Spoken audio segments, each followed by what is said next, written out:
وَكَأَيٍّ مِّن دَابَّةٍ لَّا تَحْمِلُ رِزْقَهَا، اور کتنے ہی چوپائے ہیں زمین میں تم دیکھتے ہو، وہ اپنا رزق اٹھائے تو نہیں پھرتے۔ یہ پرندے جو ہیں، کیا ان کا رزق ان کے پاس اسٹور میں کہیں ہوتا؟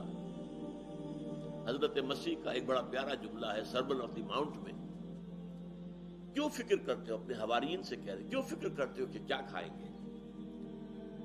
تم جنگل کی چڑیوں کو نہیں دیکھتے کہ وہ خالی پیٹ اپنے گھونسلوں سے نکلتی ہیں اور شام کو آسودہ ہو کر واپس آتی ہیں؟ ان کے پاس کہیں کوئی جمع تو نہیں ہے، کوئی ذخیرہ تو نہیں ہے گندم کا یا کسی اور چیز کا؟ تو جو آسمان کے پرندوں کو کھانے کو دیتا ہے، کیا وہ تمہیں نہیں دے گا؟ یہ خوبصورت انداز۔ کیوں فکر کرتے ہو کیا پہنو گے؟ جنگل کی سوسن کو نہیں دیکھتے کہ جس قدر شاندار لباس اللہ نے اسے دیا ہے، رنگین؟ سلیمان بھی اپنی ساری شان و شوکت کے باوجود ویسا ملبس نہ تھا، ویسا لباس اس کے پاس بھی نہیں تھا۔ تو جو جنگل کی گھاس کو لباس دیتا ہے، جو آج ہے اور کل جھونک دی جائے گی آگ میں، کیا وہ تمہیں لباس نہیں پہنائے گا؟ یہ ہے توکل اللہ کی ذات پر۔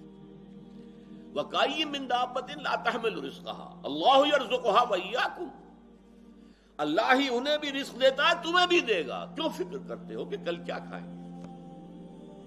آج جس نے تمہیں رزق دیا وہ کل بھی دے گا۔ تمہیں اس کے اوپر توکل کرو، اعتماد کرو۔